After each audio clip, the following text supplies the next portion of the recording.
ये कहानी संतोष नाम के एक लड़के की है जो जियोमेट्री के फिगर्स के प्रति अदम्य जिज्ञासा के साथ बड़ा हुआ। 14 साल की उम्र में उसके गणित के शिक्षक ने उसे कक्षा में पढ़ाया कि एक त्रिभुज की परिभाषा के लिए कम से कम 3 एलिमेंट्स की आवश्यकता होती है। यह कथन उसके लिए एक निरंतर पहेली बन गया। वो सोचता था कि केवल 2 एलिमेंट्स ही पर्याप्त क्यों नहीं है।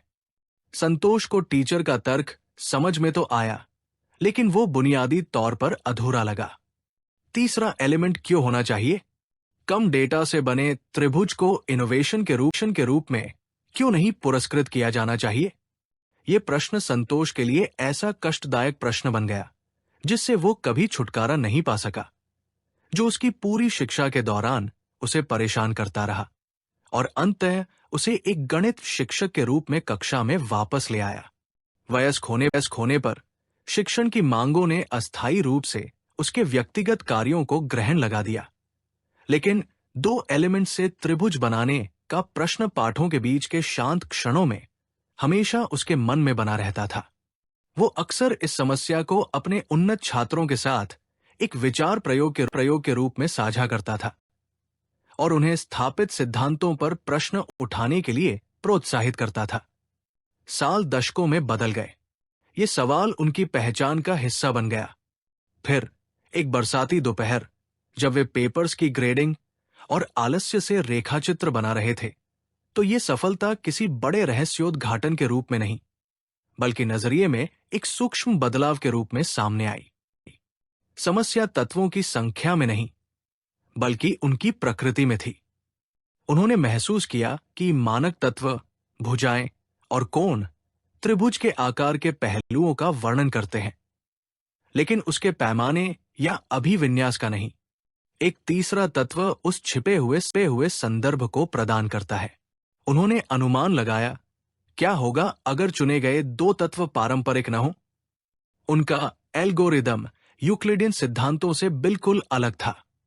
इसमें त्रिभुजों को लंबाई और कोणों से नहीं, बल्कि सदिशाधारित कोण और भुजाओं की टोपोलॉजी द्वारा परिभाषित किया जा सकता था।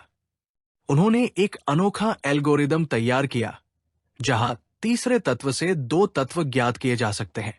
ज्यामितीय आकृतियां बनाने की ये एक बिल्कुल नई विधि थी। एक गणित शिक्षक के रूप में संतोष महाजन ने इसके व्यापक निहितार्थों को पहचाना। यह सिर्फ एक चतुर पहेली समाधान नहीं था, यह एक मौलिक परिवर्तन था जो कंप्यूटर ग्राफिक्स, इंजीनियरिंग और सैद्धांतिक भौतिकी को नए सिरे से परिभाषित कर सकता था।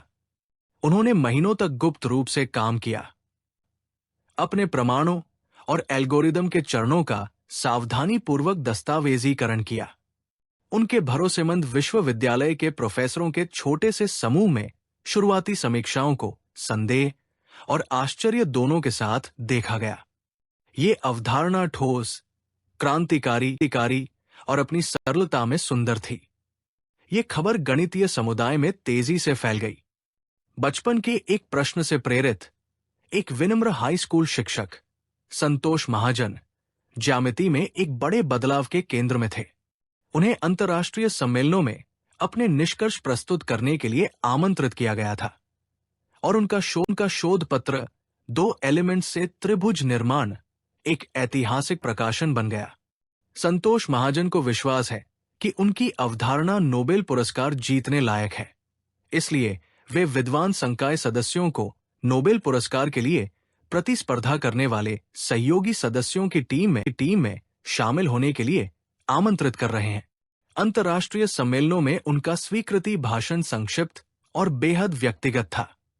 उन्होंने एक साधारण कागज का त्रिभुज दिखाया। उन्होंने कहा, यह आकृति 9वीं कक्षा की कक्षा में पूछे गए एक प्रश्न की शक्ति का प्रमाण है। 14 साल के एक जिज्ञासु बालक से नोबेल पुरस्कार विजेता बनने तक संतोष महाजन की यात्रा इस बात का एक सशक्त प्रमाण है कि इनोवेशन के लिए हमेशा लैब कोट और उन्नत डिग्रियों की आवश्यकता नहीं होती। बस क्यों नहीं पूछने का साहस चाहिए और इनोवेशन के प्रति जुनून, उत्तर की निरंतर खोज में लगे रहना, तब भी जब शेष विश्व का मानना है कि प्रश्न का समाधान हो चुका है।